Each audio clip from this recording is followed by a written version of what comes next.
Good morning everyone. कैसे हैं आप सभी? आई होप सभी बहुत अच्छे होंगे। Today is 27th of April 2023 और डे है थर्सडे। तो जैसा कि आप सभी को पता है कि कल जो वो 28 और परसों जो वो 29 को आपका JNV का जो वो एंट्रेंस एग्ज़ाम है फॉर सिक्स क्लास।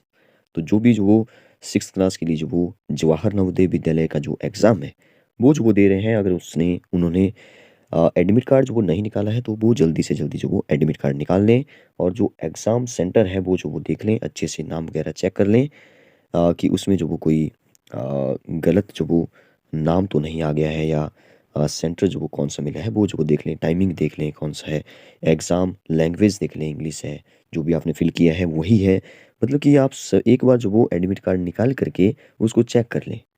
तो आज हम वही करने वाले हैं कि आपके जो एडमिट कार्ड पे जो भी इंस्ट्रक्शन लिखी होती है फॉर द कैंडिडेट, तो उसको जब हम लोग एक बार जल्दी जल्दी से जब वो रीड करेंगे, उसको समझने की कोशिश करेंगे, क्योंकि जो सिक्स क्लास के लिए एग्ज़ाम देता है वो लगभग मुझे लगता है कि पहली बार ही जो वो कोई OMR सीट पर जो वो एग्ज़ाम दे रहा होता है, तो उसको जो वो पता होना चाहिए कि कैसे कैसे जो वो हम लोग एग्ज़ाम देते हैं, कैसे रोल नंबर फिल करते हैं, क्या क्या उसमें होता है, कितने क्वेश्चन है, क्या सिलेबस है, वो तो आपको चलो पता होगा। लेकिन OMR सीट पर जो अगर आप पहली बार जो वो कोई एग्ज़ाम दे रहे हैं तो आपको कुछ बातें जो वो पता होनी चाहिए, या आप कोई भी कॉम्पिटिटिव एग्ज़ाम एंट्रेंस एग्ज़ाम दे रहे हो तो आपको बहुत सारी बातें जो वो पता होनी चाहिए, क्योंकि बच्चे जो वो पहली बार एग्ज़ाम देते हैं तो वहाँ पे जो वो थोड़े से डर जाते हैं।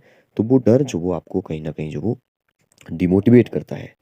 आपके अंदर एक कॉन्फिडेंस होना चाहिए, तो वो कॉन्फिडेंस ही आपको जो वो जिताता है लास्ट तक। तो तभी आप जो भी आपको आता है वो जो वो आप बिना डरे जो वो कर पाएँगे, कॉन्फिडेंस के साथ।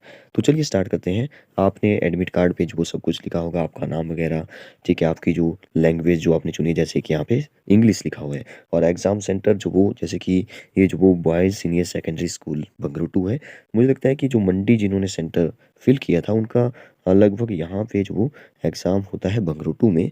तो जिसका यहाँ पे है या जहाँ मर्जी है, और यहाँ पे टाइमिंग भी लिखी है, date and time of test. तो 29 अप्रैल को 11:30 से 1:30 2 आवर का जो आपका पेपर होगा। 11:30 से 1:30 कब आपको पहुँचना है, यहाँ पे लिखा है रिपोर्टिंग टाइम 10:30 AM।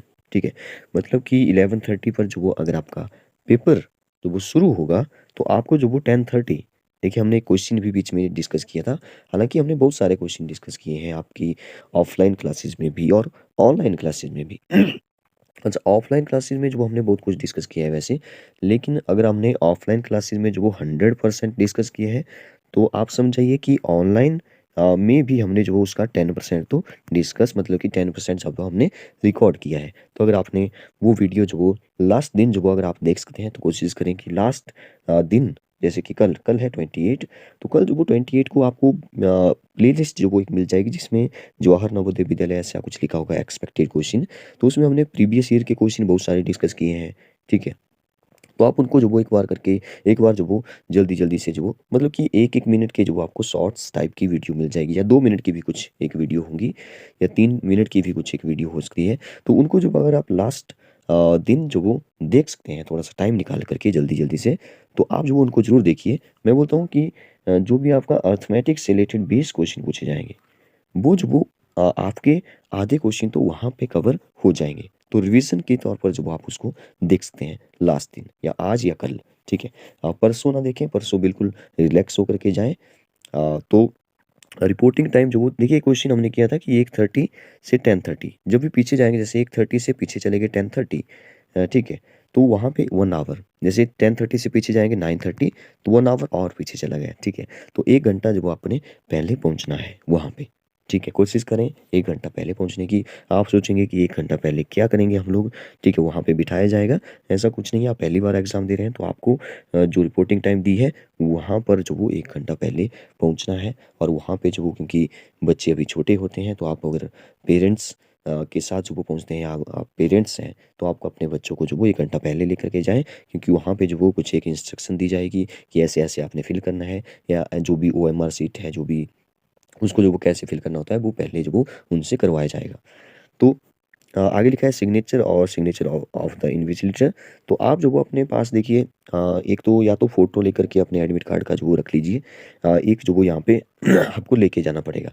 और लेके जाना ही पड़ेगा, इसके बिना जो वो एंट्री नहीं मिलेगी आपको।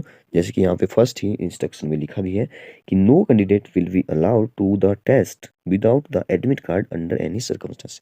तो आपको जो वो एडमिट कार्ड के बिना जो वो एंट्री नहीं मिलेगी। नेक्स्ट लिखा है check the particular in the admit card carefully. Error, अगर कोई एरर जो आपको एडमिट कार्ड में मिलता है, तभी मैंने बोला कि आप जो वो पहले ही अपना एडमिट कार्ड जो वो निकाल के रखें। आपका एडमिट कार्ड जो वो 1 महीना पहले ही आ जाता है, ठीक है। तो इमीडिएटली जो वो रिपोर्ट करें प्रिंसिपल ऑफ जेएनवी, ठीक है। यहाँ पे लिखा भी है देखिए ईमेल जो वो जीमेल जो वो गिवन है। थर्ड लिखा है कि नो इलेक्ट्रॉनिक डिवाइस। ये तो आप सभी को पता होगा कि आप एग्ज़ाम में जो वो कोई एक ऐसी इलेक्ट्रॉनिक डिवाइस या आजकल जो वो डिजिटल जैसे जो रिस्ट वॉच वो चली पड़ी है, ठीक है। तो वो जो वो आपको ले जाना जो वो बिल्कुल भी मनाही है। सिंपल जो वो आप ले जा सकते हैं गैजेट्स एक्सेप्ट ऑर्डिनरी रिस्ट, ठीक है, वो आप ले जा सकते हैं। Watch are allowed in the examination hall, ठीक है। तो ऐसी कोई डिवाइस जो वो ना लेकर के जाएं जिससे कि आपको जो वो डिस्क्वालीफाई हो जाए एग्जाम में। नेक्स्ट लिखा है do not carry any article admit except. कोई आर्टिकल मतलब कोई कुछ और चीज़ ना लेकर के जाएं, एडमिट कार्ड लेकर के जाएं, ब्लैक या ब्लू बॉल पेन। ये इंपॉर्टेंट बात है यहाँ पे देखिए। आपको आप सोचेंगे कि ब्लैक से करना है कि ब्लू से करना है। देखिए यहाँ पे ब्लैक या ब्लू दोनों चल पड़ेंगे, लेकिन आपको इनमें से कोई एक ही चूज़ करना है। और आपको जो वो अगर ब्लैक से यूज़ ब्लैक पेन यूज़ करना है तो आप आपके पास जो वो कम से कम 2 ब्लैक पेन हो, ठीक है। अगर आपने ब्लू पेन यूज़ करना है तो 2 जो वो आपके पास ब्लू पेन हो, ठीक है। मतलब कि एक जो वो ऐसे ही रख लें ताकि एक जो वो बीच में ना चले। तो आप जो वो दूसरे का यूज़ कर सकें। ऐसा ना करें कि एक ब्लैक डाल दिया, एक ब्लू डाल दिया, तो आपने आधे जो वो ब्लैक से कर लिया, आधे ब्लू से कर लिया, तो प्रॉब्लम हो जाएगी फिर, ठीक है। तो अच्छा नहीं लगेगा वहाँ पे भी। तो इसलिए जो वो अगर ब्लैक यूज़ करना है तो 2 ब्लैक पेन डाल दो, और ब्लू पेन यूज़ करना है तो 2 जो वो आपके पास ब्लू पेन होने चाहिए। नेक्स्ट लिखा है द कैंडिडेट, ये जो वो आपके पास पहले ही होनी चाहिए। ऐसा मत सोचे कि जहाँ पे जाना है वहाँ पे शॉप होगी। आप पहले ही जो वो अपने घर से लेकर के जाइए। Candidate is required to report to the examination centre latest by 10:30, ठीक है। तो वो यही है कि 10:30 तक जो आप पहुंच जाए, 1 घंटा पहले रिपोर्ट करें वहाँ पे। Candidate will not be permitted to appear for the test if reports late. Total duration of the examination 2 hour 11:30 to 1:30। Special need दिव्यांग, ठीक है। ये वही यही बोल रहा है कि जो भी दिव्यांग है, जो भी मतलब कुछ ऐसी प्रॉब्लम है जिनको उनको जो वो एडिशनल टाइम जो वो दिया जाएगा। 15 मिनट यहाँ पे लिखा है time is allowed for reading for instruction, और 40 मिनट विल बी प्रोवाइडेड, ठीक है। उनको दिया जाएगा 11:15 to 11:30 जो वो यहाँ पे इंस्ट्रक्शन फॉर रीडिंग जो वो इंस्ट्रक्शन यहाँ पे लिखा हुआ है। बिफोर, अगर आपको आप जो बिल्कुल ठीक है तो आपके लिए जो वो ये वाला नहीं है। नेक्स्ट है before answering the candidate has to ensure that question booklet contain 80 questions seriously numbered from 1 to 80. In case of discrepancy, the candidate should immediately report the matter of the। हाँ, आपको जब भी जो भी OMR सीट मिलेगी उसमें जो आप सभी को पता है कि 80 क्वेश्चन जो वो आने वाले हैं, ठीक है। 80 क्वेश्चन होंगे और मार्क्स आपको मिलेंगे 100 मार्क्स, ठीक है। 80 क्वेश्चन 100 मार्क्स का पेपर। आप सोचेंगे एक क्वेश्चन कितने मार्क्स का होगा, तो एक क्वेश्चन जो वो 1.25 मार्क्स का होगा, 1.25 नंबर का जो आपका एक क्वेश्चन होगा। और आपको टाइम मिलेगा देखिए 120 मिनट का, 2 आवर का जो आपके पास टाइम है। अब आप बोलेंगे कि अगर हमें एक क्वेश्चन करना हो तो हमें कितने टाइम में जो वो करना ही पड़ेगा, एक एवरेज, एक मतलब कि एक क्वेश्चन के लिए कितना टाइम है, ऐसे निकालते हैं जरा। तो आप वैसे हम पहले डिस्कस कर चुके हैं इसको, फिर भी एक बार, क्योंकि आपको पता होना चाहिए कि एक क्वेश्चन में जो वो इससे ज़्यादा टाइम नहीं लगना चाहिए, ठीक है। हालांकि मैंने बोला है कि जो क्वेश्चन आपको सीधे डायरेक्ट जो वो पूछे गए हैं उनको तो सर्कल करने में भी मेरे ख्याल से 10 सेकंड से ज़्यादा नहीं लगने वाले हैं। तो जो वो टाइम वहाँ से बचता है उनको इन्वेस्ट करो। फिर अर्थमेटिक्स के जो खतरनाक वाले क्वेश्चन 4-5 आएंगे, उन पर जो वो उस टाइम को इन्वेस्ट करिए, उस पर जो वो पूरा जोर लगाइए उन क्वेश्चन को सॉल्व करने की। और आपको अगर सिलेक्शन चाहिए तो आपको जो वो कम से कम 90 एबव तक जो वो आपको सोचना है। मतलब कि आपको जो वो 95 के आसपास जो वो करके आना है, ठीक है। मतलब आपको 80 क्वेश्चन है तो आपको जो वो 2-3 छोड़ दिए तो चल पड़ेगा। तो लेकिन आपको जो वो पूरा पेपर सोचना ऐसा है कि आप जो वो पूरा पेपर करके ही आएंगे, कुछ नहीं छोड़ेंगे। क्योंकि आपके पास टाइम 2 आवर का होता है, सिर्फ 80 क्वेश्चन होते हैं, ठीक है। तो आपका जो वो एक क्वेश्चन बनता है यहाँ पे 1 मिनट 30 सेकेंड। आपके एक क्वेश्चन के लिए टाइम होता है 1 मिनट 30 सेकेंड। ठीक है, 2 आवर का पेपर है तो 80 क्वेश्चन और 120 मिनट, तो मैंने निकाल दिया एक क्वेश्चन 1 मिनट 30 सेकेंड, मतलब कि 1.5 मिनट है आपके पास एक क्वेश्चन को सॉल्व करने के लिए। नेक्स्ट देखते हैं क्या लिखा है। Candidate will not be permitted to the test, हाँ ये हमने पढ़ लिया है। बिफोर आंसरिंग, और मेरे ख्याल से ये भी हमने पढ़ लिया है 1 to 80। हाँ, आप जो वो चेक कर लें कि वहाँ पे जो OMR शीट जो वो आपको दी गई है उसमें जो वो 1 से लेकर के 80 क्वेश्चन तक जो वो कॉलम बने हुए हैं या नहीं बने हैं, वो चेक करें एक बार। नहीं है तो आप जो वो जल्दी से जल्दी उनको बताएं। यहाँ पे लिखा है यूज़ ब्लैक या blue ball point pen only right on OMR sheet, use of pencil. ठीक है, पेंसिल ऐसा ना सोचे क्योंकि बच्चे अभी जैसे फोर्थ फिफ्थ थर्ड फोर्थ तक आप जो वो कच्ची पेंसिल से ही लिखते आए हैं, तो आप ऐसा ना सोचें कि कच्ची पेंसिल से लेकर के चले जाएंगे, नहीं ऐसा नहीं होगा। और आप जो वो ब्लू या बॉल ब्लैक जो भी है आपके पास, तो उसकी जो वो जरूर प्रैक्टिस करके जाएं। जैसे आपके पास अगर OMR शीट जो अगर आपके पास अवेलेबल है, मतलब कि ऐसे ही OMR शीट निकाल लें, प्रिंट करवा लें और उसके ऊपर जो वो प्रैक्टिस कर लें, पहले ही पिछले दिन ही प्रैक्टिस कर लें कि ऐसे ऐसे हमने जो वो सर्कल लगाना है, वो बहुत ज़रूरी है। नेक्स्ट है each question is followed by 4 alternative. ये आप सभी को पता है कि हर एक क्वेश्चन में जो वो 4 आपको ऐसे जो वो एक रो में जो वो 4 ऑप्शन मिलने वाले हैं। ठीक है, जिसमें ABCD लिखा होगा। आपको जो वो एक ही सिलेक्ट करना है, एक को ही डार्क करना है जो आपको सही लगता है। अगर आपने 2 को डार्क किया तो आपका वो क्वेश्चन जो वो कैंसिल हो जाएगा। ठीक है, और यहाँ पे लिखा है इंपॉर्टेंट बात कि नेगेटिव मार्किंग नहीं होगी। देखिए सीधा सा मतलब है कि नेगेटिव मार्किंग ना होने का मतलब ये है कि अगर आपको जो वो कहीं तो मतलब कि 120 मिनट खत्म हो गए, आप जो वो मतलब कि लास्ट 1 मिनट बचा है और आपको जो वो 5-6 क्वेश्चन जो वो बच गए हैं। ठीक है, इस केस में आप क्या करें, ये जो वो बहुत ही इंपॉर्टेंट बात होती है बच्चों के लिए। देखिए, अगर आपके पास 1 मिनट है और 5-6 क्वेश्चन बच गए हैं, अगर आप जल्दी से जो वो पढ़ सकते हैं उनको तो पढ़ लें। लेकिन अगर आप नहीं कर पाएंगे, मतलब आपको लग रहा है कि 1 मिनट है और जो भी इन्विजिलेटर जो भी वहाँ पे टीचर्स हैं, वो जो वो वहाँ पे पेपर लेना कलेक्ट करना स्टार्ट कर दिया। अब इस केस में आपने क्या करना है, 5-6 क्वेश्चन, अब क्योंकि नेगेटिव मार्किंग तो है नहीं, तो आपको जो भी 5 क्वेश्चन लास्ट में बचे हैं, वो जो वो सर्कल करते जाइए जल्दी जल्दी से। और जैसे आपने कर दिया ए, ठीक है, 4 क्वेश्चन बचे और आपने उनको जो वो ए कर दिया, जल्दी जल्दी से राउंड कर लिया। इससे क्या होगा कि आपका प्रोबेबिलिटी ये है कि यहाँ पे 4 में से एक क्वेश्चन जो वो मैं बोलता हूँ कि ठीक हो जाएगा। और 4 में से एक क्वेश्चन जो वो अगर आपका ठीक हो जाता है तो अच्छी बात है, लेकिन आपकी नेगेटिव मार्किंग नहीं होगी, मतलब कि गलत क्वेश्चन के आपके मार्क्स नहीं काटे जाएंगे। इसलिए जो वो ऐसा आप कर सकते हैं। ठीक है, लेकिन ऐसा ना करें कभी भी कि ए किया, ए कर दिया पहले को, दूसरे को बी कर लिया, तीसरे को सी कर लिया, चौथे को डी कर लिया। इससे मुझे लगता है कि आपकी प्रोबेबिलिटी जो वो थोड़ी सी कम हो जाती है सही होने की। हो जाएगा वैसे 4 में से एक तो मेरे ख्याल से सही होगा ही, लेकिन ऐसे ना करके आप ऐसे करें, या तो ए कर दें, या तो चारों को बी कर दें, या तो चारों को सी कर दें, ऐसे आप इसको कर सकते हैं। ठीक है, क्योंकि आप सोचेंगे कि क्वेश्चन तो पढ़ा नहीं है तो कैसे टिक कर दें। देखिए प्रोबेबिलिटी है कि 3 में से या 4 में से कोई एक आंसर सही होगा। ज़्यादा ही आपकी किस्मत अच्छी है तो 2 या 3 भी सही हो सकते हैं, वो आपकी किस्मत पर डिपेंड करता है। ठीक है, नेक्स्ट यहाँ पे लिखा है कि the question paper of same medium of examination, जो भी आपने एडमिट कार्ड में जो वो मीडियम गिवन है, जो भी आपने फॉर्म फिल करती बार जो दिया था उसी में जो आप पेपर दे सकते हैं, उस टाइम जो वो कोई चेंज नहीं होगा, ऐसा यहाँ पे लिखा है।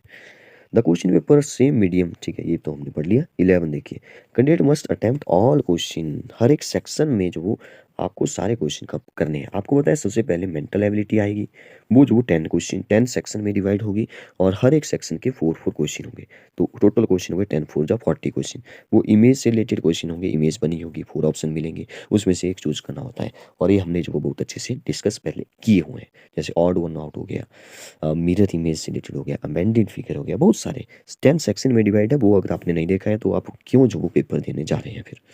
ठीक है, तो इनकी जो वो आप प्रैक्टिस करिए अच्छे से, क्योंकि 40 क्वेश्चन की वेटेज जो वो बहुत ज़्यादा होती है। 40 क्वेश्चन यही आपको आने वाले हैं, इंपॉर्टेंट है। और फिर 20 क्वेश्चन जो वो आपको मैथ से रिलेटेड होंगे, अर्थमेटिक्स होगा। फिर जो वो 20 क्वेश्चन है आपको लैंग्वेज होगा, जो भी आपने हिंदी इंग्लिश होगा, हिंदी होगा तो हिंदी में पैसेज मिलेगा, और अगर आपकी लैंग्वेज इंग्लिश है तो इंग्लिश में पैसेज मिलेगा, और वहाँ पे आपको आंसर ढूंढने हैं जल्दी जल्दी से। मुझे लगता है वो आपको ईजी लगेगा, और ईजी होता है, मतलब आपको एक बार पैसेज रीड करना है और आपको हर एक क्वेश्चन के जो मतलब पैसेज एक बार में रीड करना है और उससे चारों क्वेश्चन जो वो सॉल्व हो जाएंगे। नेक्स्ट लिखा है कि candidate must fill roll number on OMR sheet as well as question paper. जो क्वेश्चन पेपर पर जो वो OMR जो भी रोल नंबर आपने फिल करना है, candidate must fill roll number on OMR sheet as well as. हाँ, ये बोल रहा है कि जो रोल नंबर आपका एडमिट कार्ड पे है वो जो वो क्वेश्चन पेपर पे और OMR शीट पे जो वो अच्छे से फिल करें। नो चेंज, कहाँ चला गया, no change in the answer once mark is allowed, over writing, cutting and erasing. ठीक है, अगर आपने ओवर राइटिंग की, कटिंग की, इरेज किया तो वो जो वो नहीं चलने वाला है, ऐसा यहाँ पे लिखा हुआ है। अगर आपने एक बार, तो इसलिए जो वो थोड़ा सा सीक्वेंस में ही चले। कई बार ऐसा होता है कि बच्चे लास्ट से शुरू करते हैं, जैसे मैं अगर एग्जाम देने जाता हूँ तो मैं कई बार जो वो एक कॉलम को कंप्लीट करता हूँ, फिर मैं सोचता हूँ कि लास्ट से किया जाए। तो ऐसे ना करके आप जो वो सीक्वेंस में चले, ए को सॉल्व करें, बी को सॉल्व करें, सी को, ऐसे ऐसे करते चलें, ताकि आप जो वो कहीं लास्ट से चलते चलते जो वहाँ पे ए वाला, जैसे डी वाला जो वो एक बार फिर से सर्कल लगा दिया तो वो गलत हो जाएगा फिर। हालांकि इसका भी सॉल्यूशन जो वो मैंने ऑफलाइन क्लासेस में जो वो बताया कि बच्चे ऐसे कर सकते हैं, लेकिन वो जो वो एक सिक्योर बात है, ठीक है, वो सबको पता चल जाएगी तो फिर प्रॉब्लम हो जाएगी। ठीक है, तो यहाँ पे जो वो नेक्स्ट है role number on OMR sheet. हाँ, ये तो हमने पढ़ लिया। 13 नो चेंज, ये भी पढ़ लिया। Use of whitener, correction fluid, eraser on OMR sheet is not allowed. ठीक है, तो वहाँ पे आप इसको यूज़ नहीं कर सकते हैं। ठीक है, हालांकि आपने गलत कर ही दिया है तो जो भी वहाँ पे टीचर्स हैं वो जो वो वहाँ पे उसको इरेज करके थोड़ा सा ठीक कर सकते हैं, जो भी रोल नंबर है, लेकिन आंसर में नहीं होता है ऐसा। ठीक है, नेक्स्ट है the candidate has to carry the Aadhaar card. आपको क्या क्या लेकर के जाना है, वो है इंपॉर्टेंट बात। आधार कार्ड लेकर के जाइए, government residence certificate to verify. देखिए, आधार कार्ड लेकर के जाइए, ये आपको लेकर के जाने की जरूरत नहीं है। वेरीफाई द आइडेंटिटी के लिए जो ये लेके जाना पड़ता है, तो या तो आधार कार्ड हो या तो यहाँ पे लिखा है residence of any proof. Date of birth के लिए प्रूफ मांगता है, मतलब आपकी डेट ऑफ बर्थ जो एडमिट कार्ड पे है, जो फोटो है वही है वहाँ पे, या कुछ गड़बड़ तो नहीं है, मतलब कोई और पेपर देने तो नहीं चला गया है। ठीक है, तो इसलिए जो वो वहाँ पे ये जो वो होता है, आपको आधार कार्ड लेकर के जरूर जाना है, उसमें डेट ऑफ बर्थ आपकी फुल होनी चाहिए डेट के साथ। नेक्स्ट है कैंडिडेट, अगर नहीं है तो कुछ ऐसा चीज़ लेकर के जाइए जिसमें आइडेंटिटी, मतलब कि डेट ऑफ बर्थ जो वो अच्छे से गिवन हो। Candidate shall not leave the hall 1:30। आप जो वो 1:30 पर जो वो, जैसे 1:30 हो गया, आप जो वो भाग नहीं सकते वहाँ से जब तक जो वो इन्विजिलेटर जो वो आंसर शीट जो वो अच्छे से जो वो कलेक्ट नहीं कर पाता और वो नहीं बोलता, तब तक मत जाइए वहाँ से, हिलिए भी मत वहाँ से। Any candidate found either giving और रिसीविंग असिस्टेंट और यूजिंग अनफेयर मीन एग्जाम। ठीक है, तो आपके पास कोई भी ऐसी चीज़ हो नहीं होनी चाहिए जिससे आपको डिस्क्वालीफाई करना पड़े, कोई ऐसी चीज़ आपके पास ना मिले। Any attempt of impersonation will also disqualify the candidate. ठीक है, मतलब अगर आप गलत पहचान कर दोगे, गलत पहचान अगर कोई आंसर में की, तो आप जो डिस्क्वालीफाई होंगे। The candidate is provisionally allowed to appear for the test subject of fulfillment of admission or selection of candidate for admission in GNV concerned। ठीक है, तो ये हमने कुछ इंस्ट्रक्शन पढ़ी, तो आपको जो वो इसको पढ़ के जाना है अच्छे से। ये एडमिट कार्ड ही है किसी बच्चे का, तो एग्ज़ाम के लिए आप सभी को बेस्ट ऑफ लक।